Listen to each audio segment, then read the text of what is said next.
Newark Arcadia Historical Society Cemetery Walk.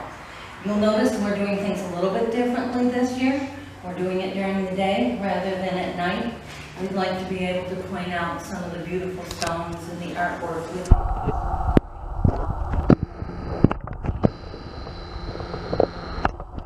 do take a moment and glance around in the cemetery. It really is a very nice cemetery. Records show that the first interment in this cemetery was in November of 1800, and it was a 6-year-old boy. His name was Willie.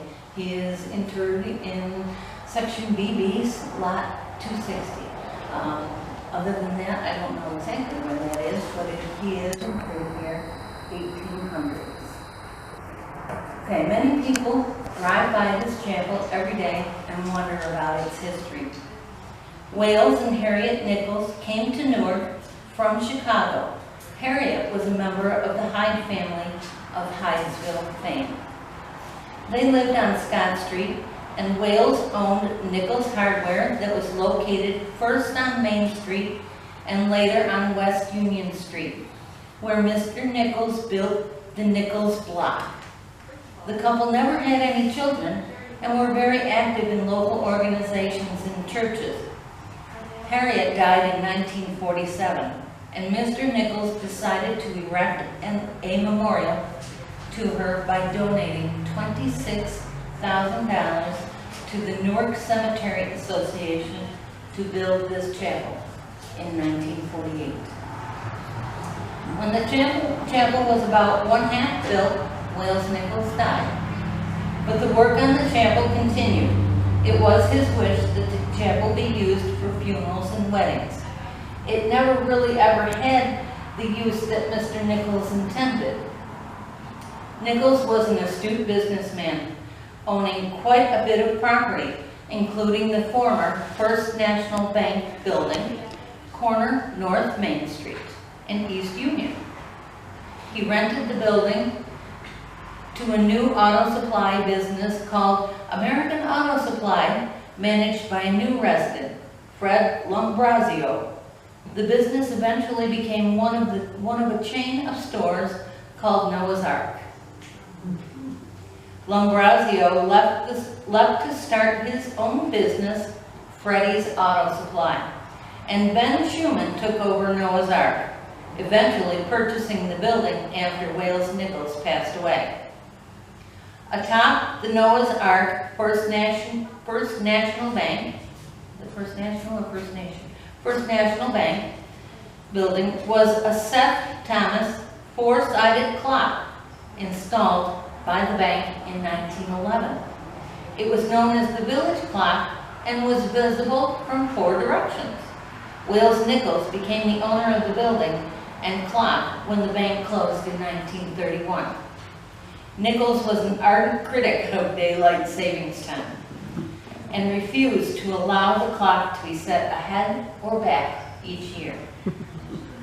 In fact, a portion of his last will and testament read that the clock was not to be adjusted for daylight savings time, while the building was owned by his estate.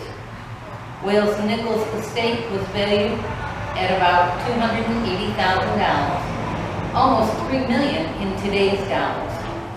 Sums of money were left to 5 Newark churches, the Newark Public Library, and the Eastern Star. His hardware business, Lock, Stock, and Barrel, was left to his longtime loyal employee, Henry Van Couveren, who had worked for Nichols since he was a boy. It was known as Henry's Hardware from then on until urban renewal. Here ends the story of Wales Nichols. If you would all, also before we continue on, we do have the pleasure of having the Harringtons with us today. Not only are we doing something different by doing it during the day, they are also videotaping this so that they can put it up on the website.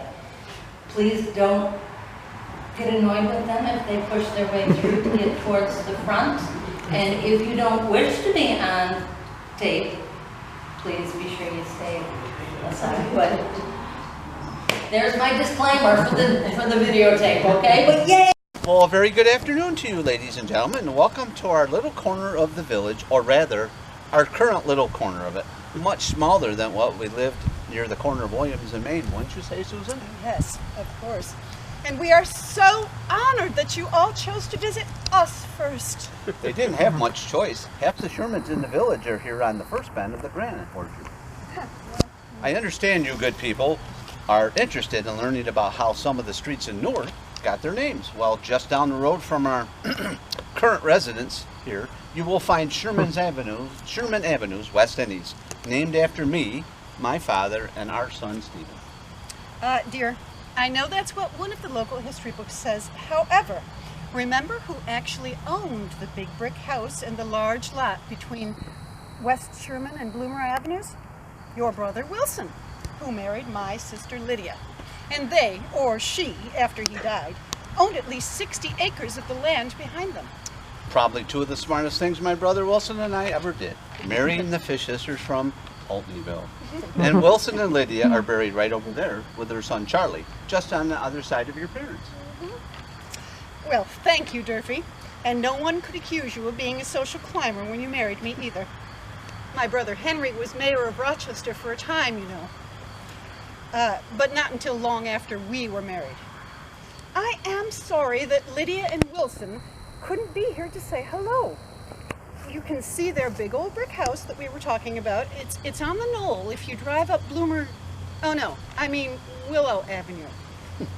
Back then, Main Street was called Willow Avenue, and Willow Avenue was called Bloomer Avenue, you see. And our daughter Helen became a bloomer, you know. You might meet her later on. She should be here too. You can find her marker just to the south of her cousin Charlie's. The other side of that Sherman marker is the Bloomer side, but she's always off visiting her boys.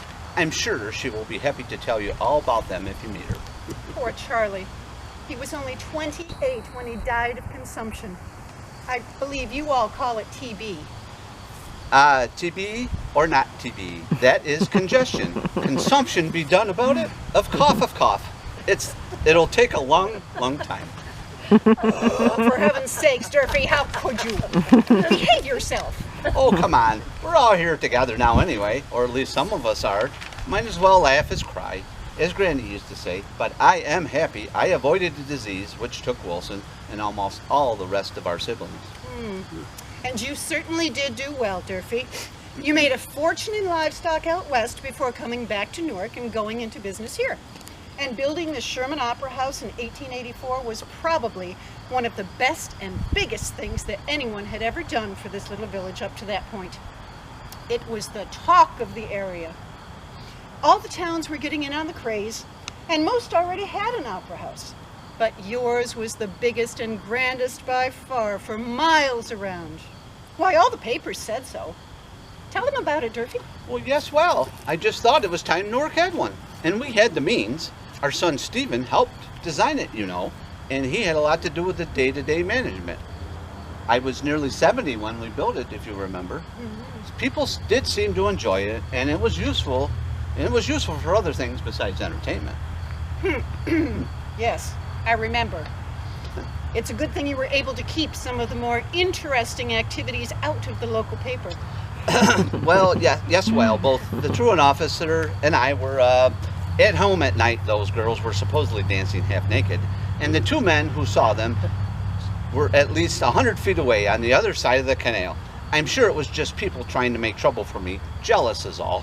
What I meant was that we were able to rent space in the block for other stores and so forth. I suppose. And the Sherman block was certainly impressive. I'm glad we were already here when it burned. I'm sure that alone would have killed both of us. It was just a few months after I was installed here. Poor Stephen, he had it rebuilt as a memorial to us. But for his grand reopening, chose the same night on which the local churches were holding a revival. And they were boycotted. What Happened to Jones was the play. The newspapers had a field day with that one, too. Things happened to Jones as scheduled in the play, but there was a good deal of trouble in showing those events to the public. All the preachers threatened their congregations with hellfire and brimstone if they dared go to the play instead of to their revival. So all the old pillars stayed home or went to the revival, while the young bucks all filled in the seats at the new opera house. But then it burned again in 1925, and that was the end of it. By then, moving pictures were nudging out live entertainment, and there was a movie theater that built right across the street. Ah, well, Stephen had his hands full anyway for several years after that first burning with what the rebuilding of the opera house, then deciding he would start that real estate company of his. We are pretty sure that Sherman Parkway is named after Stephen. That was his old house on the corner over there where the old ball field used to be. Yes, and then he built the castle. Over there, you can see it, just barely from here. There's a knight in one of the spots there. And it had 5 attached homes, all with 10 rooms apiece, each one just as grand as the one before. But they were all attached to one another. He planned a whole new housing development with another 70 units. If only he could have found people willing to contract to buy them. I don't know how he thought he was going to go over well with those who could afford anything grand. Most wealthy people want land with their property. Poor Stephen. But they were well built. Both of those buildings are still here after more than a century, though a little the worse for wear. No one wants these big old homes anymore. I guess they just carve them up into little teeny apartments.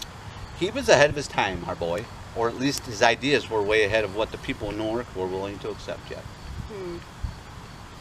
Yes, even Stephen's castle has become 10 homes now instead of 5, and goodness only knows how many apartments are in his old house, his and Nancy's.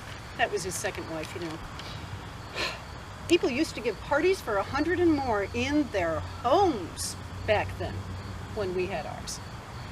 I hear tell now they do it in bars. Did you know that that was a bar for a little while? Well, dear, things change. It's not the good old days anymore, but maybe the good new days are still ahead. Let's hope so, right, old girl? I'm not sure where you're going next, but I'm sure you'll enjoy yourselves. Thank you again for coming out to visit us today. At our age, we don't get a lot of visitors anymore.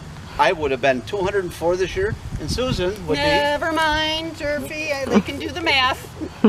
Enjoy your afternoon, ladies and gentlemen, and do say hello to our daughter, Helen, if you happen to meet her. Thank you. Thank you. Goodbye. The stone. Can I get a picture of the stone? Oh, sure. You want the stone? Yes. Here we are. Oh, It's good. Thank you. this is Albert, our poor baby. He wasn't even 2 when he passed away.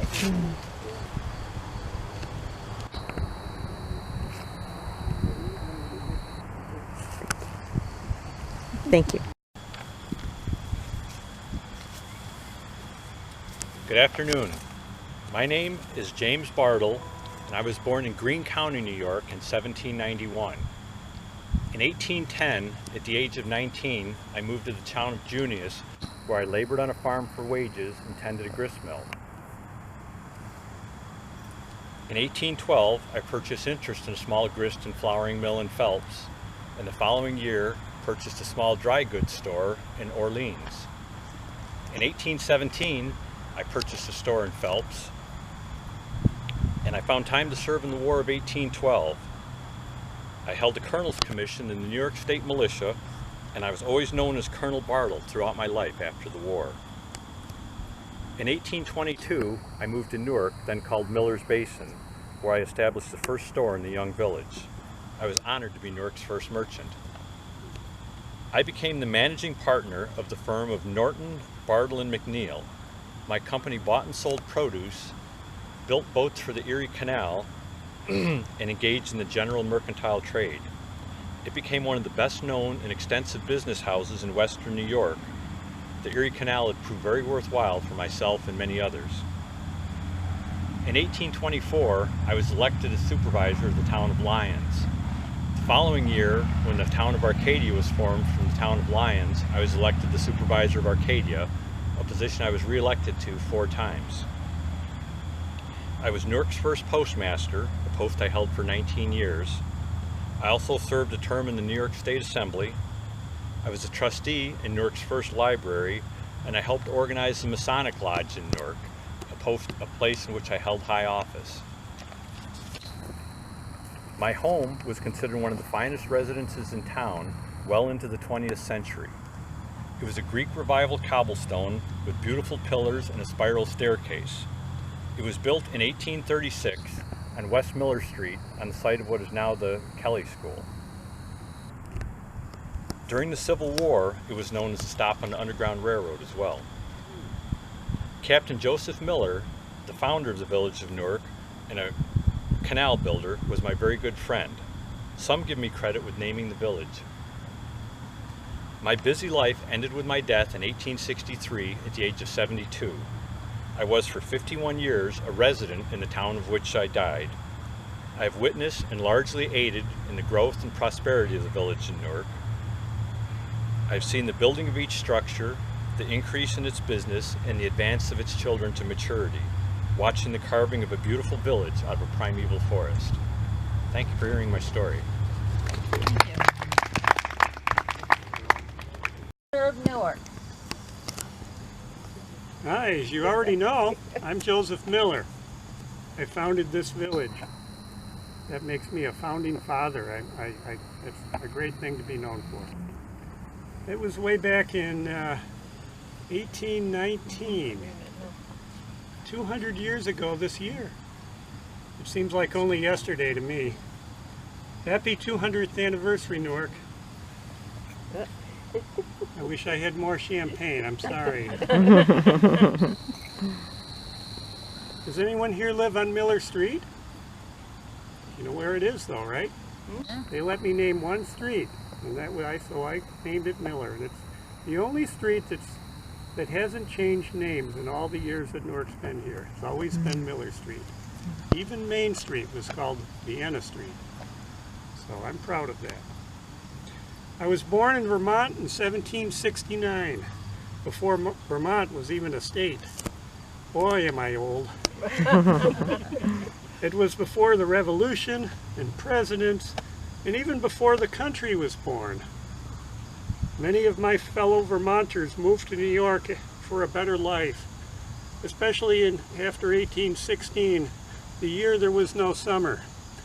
A lot of people came over to New York. It was a winter all year long due to a volcano. Work on the Erie Canal, you may have heard of it, brought us to New York State. The canal looks a little different than it did in my day. Where are all the packet boats and the barges and the mules?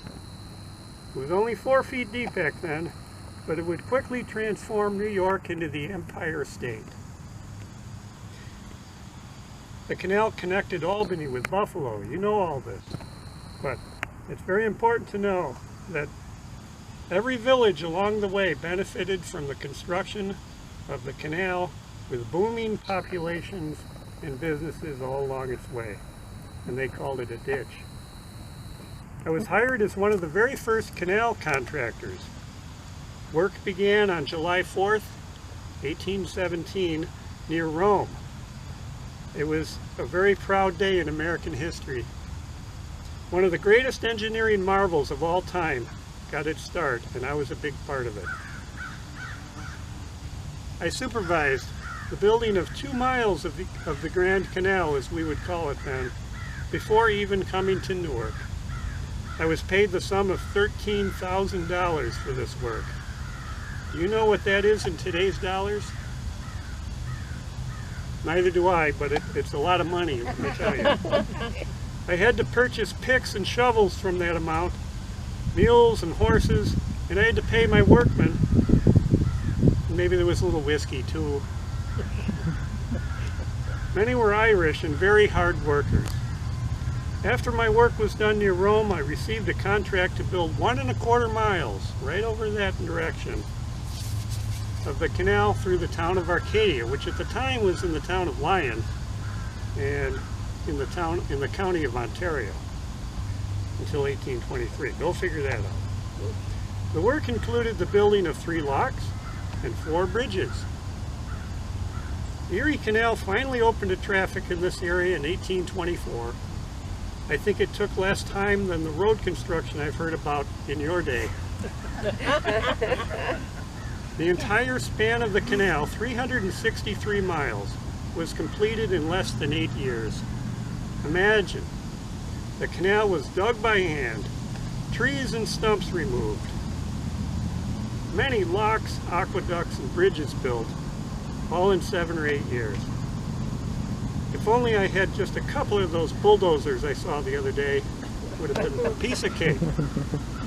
My proudest moment came on October 28th of the year 1825, the day of the Wedding of the Water ceremony that took place here in Newark.